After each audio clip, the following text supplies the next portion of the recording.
Good evening, guys. I am Ashish Saxena, and today we are discussing about some question PCS exam science question. और पहले आप लोग channel subscribe कर दीजिए, like और ज़्यादा से ज़्यादा शेयर कीजिए. ओके, तो डिस्कस करते हैं question. And this question it is science related question जो आपके मोस्टली एग्ज़ाम में आपके ज़्यादा इम्पोर्टेंस रहेंगे. तो डिस्कस करते हैं क्वेश्चन नंबर फर्स्ट. इन्वायरमेंट में नाइट्रोजन, ये तो आपको पता होगा, नाइट्रोजन का परसेंटेज इन्वायरमेंट में कितना होता है. तो नाइट्रोजन का जो परसेंटेज होता है ये कितना होता है, 78%.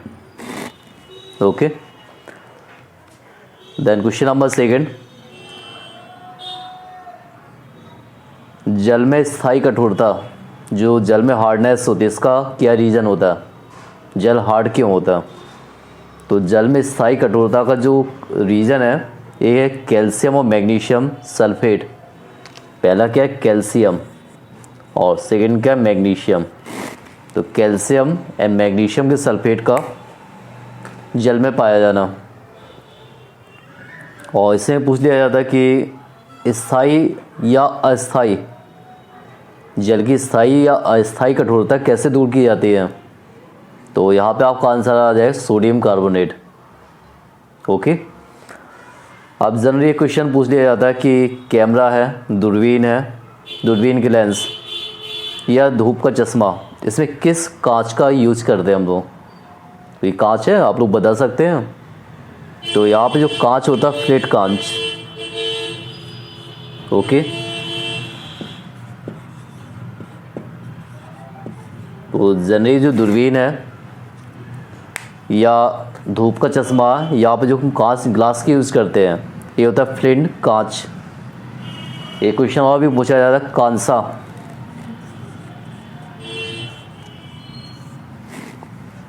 कांसा क्या होता है, मिश्र धातु. आपको पता है मिश्र धातु क्या होता है, जहाँ पे मेटल और नॉन मेटल, धातु का उपधातु दोनों होते हैं. तो कांसा किसका संयोजन है कांसा. तो कांसा में जो यूज़ होता है तांबा और टिन. पहला क्या यूज़ होता है, तांबा, और दूसरा क्या यूज़ होता है, टिन. तो तांबा का सिंबल तो पता ही होगा आप लोगों को, Cu. सबसे हल्की धातु कौन सी होती है. तो सबसे हल्की धातु है, बताइए, लिथियम. लिथियम क्या होती है, सबसे हल्की धातु.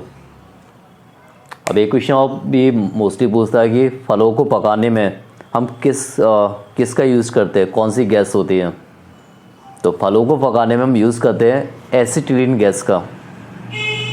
ओके, नेक्स्ट, लोहे को इस्पात में बदलने के लिए प्रयोग किया जाता है. लोहा काय में चीज़ है, इस्पात में. तो यहाँ पे हम यूज़ करते हैं निकल का, Ni. ओके, तो लोहा को हम चेंज करें इस्पात में, तो यहाँ पे यूज़ क्या कर रहे हैं, निकल का. एक वैक्सीन होती है DPT. तो DPT को बोलते हैं यहाँ पर ट्रिपल एंटीजन. तो DPT का यूज़ हम कहाँ पर कर रहे हैं, डिप्थीरिया में कर रहे हैं, दूसरा कुकर खांसी, और लास्ट टिटनेस. तो DPT वैक्सीन का यूज़ क्या करें, इन डिसीज़ को रोकने के लिए. वैक्सीन होती है तो वैक्सीन का उपयोग हम क्या कर रहे हैं, डिफरेंट डिसीज़ है तो उन डिसीज़ को रोकने के लिए हम इन वैक्सीन का यूज़ करते हैं. फर्स्ट कौन सी है, डिप्थीरिया, सेकंड क्या है, कुकुर खांसी, और लास्ट क्या है, बताइए, लास्ट आएगा टिटनेस. अब कुछ लाइक एज BCG का जो वैक्सीन होती है, तो BCG का जो वैक्सीन दी जाती है इसका यूज़ करते हैं हम टीबी में. ओके, एक बीमारी होती है फाइलेरियासिस. तो फाइलेरिया जो डिसीज़ फैलती है, इसको फैलाता कौन है, फीमेल क्यूलेक्स मॉस्किटो. मिर्गी को हम क्या बोलते हैं, एपिलेप्सी.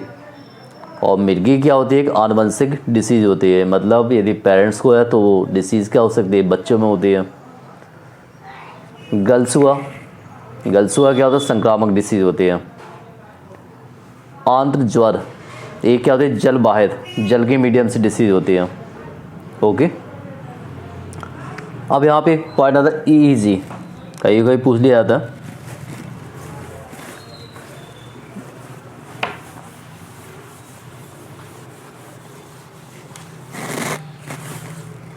क्या यहाँ पे EEG, तो इसके मीडियम से हम आइडेंटिफाई कर सकते हैं सपोज ब्रेन में क्या प्रॉब्लम है, मस्तिष्क में कौन कौन सी बीमारियां चल रही हैं, क्या क्या प्रॉब्लम है। तो EEG टेस्ट होता है, ऐसे बोलते हैं हम इलेक्ट्रोइंसेफेलोग्राम।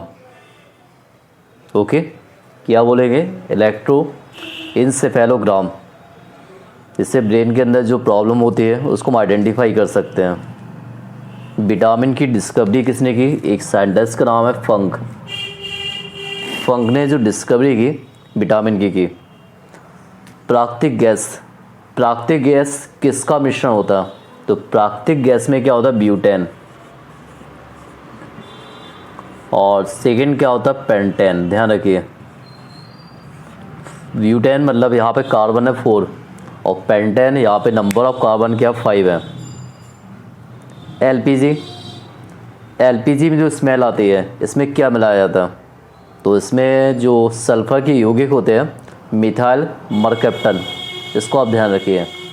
तो इस गैस में जो स्मेल आती है, क्या रीज़न है गैस में स्मेल आ रही है, क्या इसे मिक्स कर दिया, तो जनरली आपको पता होना चाहिए सल्फर के यौगिक मिथाइल मरकैप्टन। ओके, अब यहाँ पे आता है कि साबुन, साबुन क्या होता, तो जनरली साबुन में क्या होता है जो उच्च अणुभार, मतलब इसमें बोल सकते हैं जिनका अणुभार ये क्या होता है हाई होता है, तो उच्च अणुभार वाले मोनोकार्बोक्सिलिक अम्लों के सोडियम तथा पोटेशियम क्या पाए जाते हैं, सोडियम एंड पोटेशियम साल्ट होते हैं। तो साबुन में क्या होता है उच्च अणुभार वाले मोनोकार्बोक्सिलिक, जनरली क्या था मोनो है, मोनो के बाद डाई भी हो सकता है, ट्राई भी हो सकता है, तो इसमें मोनो होते हैं एक जैसे मोनोकार्बोक्सिलिक। ठीक है, क्या क्या होता है सोडियम एंड पोटेशियम। अब इसी में आता अपमार्जक। अपमार्जक क्या होता, तो अपमार्जक में क्या होता है रासायनिक रूप से पेट्रोलियम हाइड्रोकार्बन्स, तो इससे क्या बोलेंगे रासायनिक रूप से पेट्रोलियम हाइड्रोकार्बन्स। ठीक है, ये बने होते हैं पेट्रोलियम हाइड्रोकार्बन से, तथा ये दोनों प्रकार के वाटर में यूज़ होते हैं, चाहे वो मृदु हो या हार्ड हो, सॉफ्ट एंड हार्ड। अब इसमें पूछा प्राकृतिक रेसे क्या होते हैं, तो प्राकृतिक रेसे आपको पता होगा जैसे जो नेचुरल होते हैं लाइक रुई है, जूट है, ये प्लांट से ऑब्टेन होते हैं, और जो ऊन है या रेशम है ये एनिमल से ऑब्टेन होता है।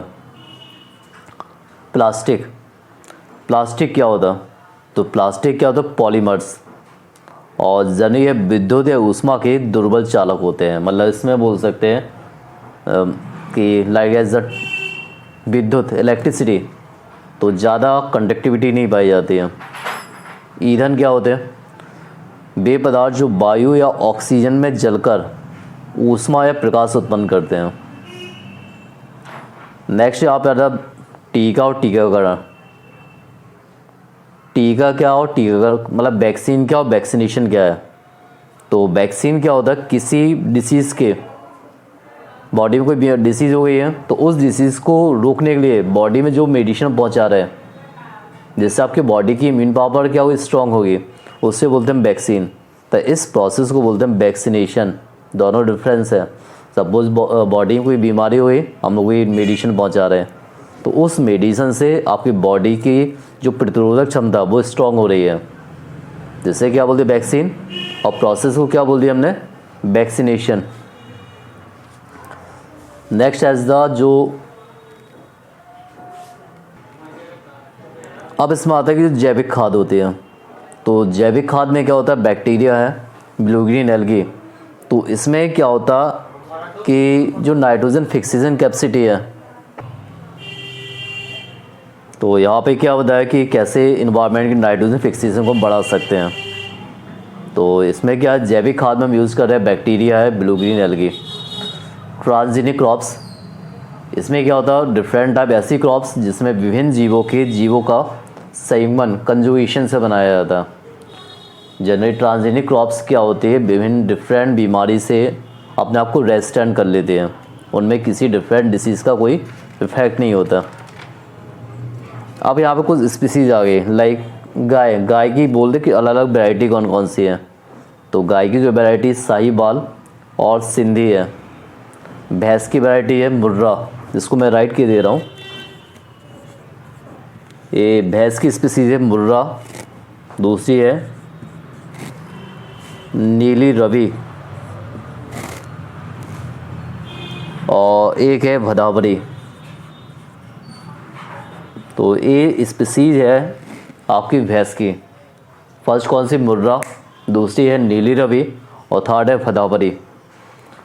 देन एज द मत्स्य पालन। तो मत्स्य पालन का जो रिलेशन है नीली क्रांति से, और भारत का जो विश्व में क्या 7वां स्थान है और एशिया में क्या दूसरा स्थान है। मधुमक्खी पालन एपीकल्चर बोला जाता है। इसका जो मेन प्रोडक्ट है वो हनी है और बाई प्रोडक्ट क्या इसका मोम है। रेशम कीट सेरीकल्चर। तो रेशम कीट को क्या बोलते हैं, सेरीकल्चर। और भारत का जो इसमें स्थान है कौन सा, 5वां है। अब मुर्गी पालन में क्या इसकी अलग अलग वैरायटी आती है, लाइक एज द न्यू हैम सावर है, रेड है, इसकी बाह्य वैरायटी है। बर्मा, कोचीन, लेक्सॉन, ये एशियाई वैरायटी है। सुसेक्स, कार्निस, डॉकिंग्स और एक है आपकी ब्रिटिश वैरायटी है। अब और भी क्रांति लाइक हरित क्रांति, इसका अनाज से फूड ग्रेन प्रोडक्शन से है। श्वेत क्रांति, इसका मिल्क प्रोडक्शन से है।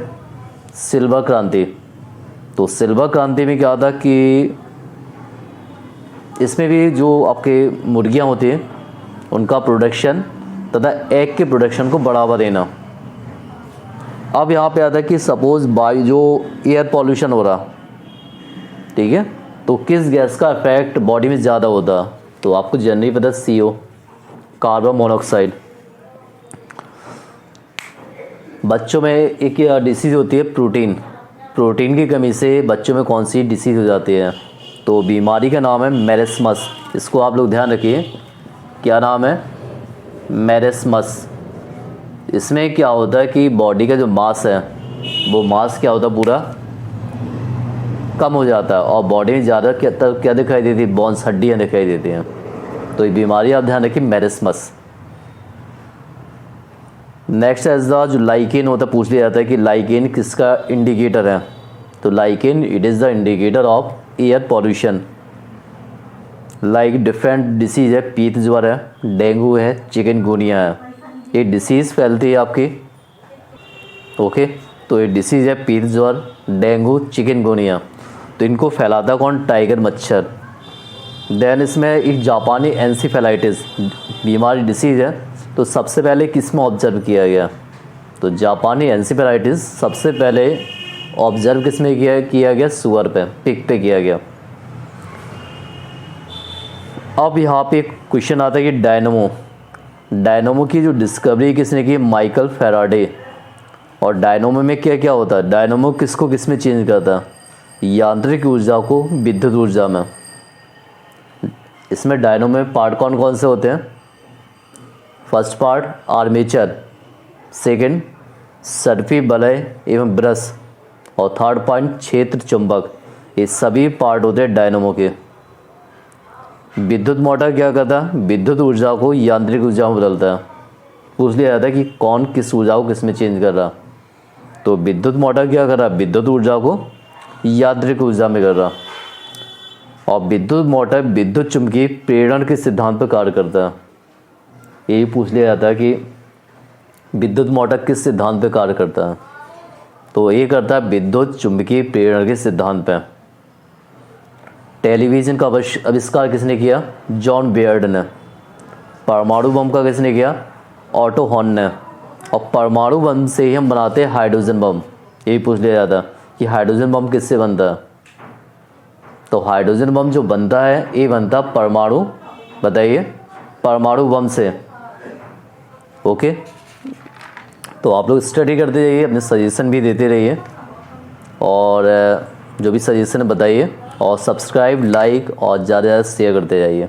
Thank you.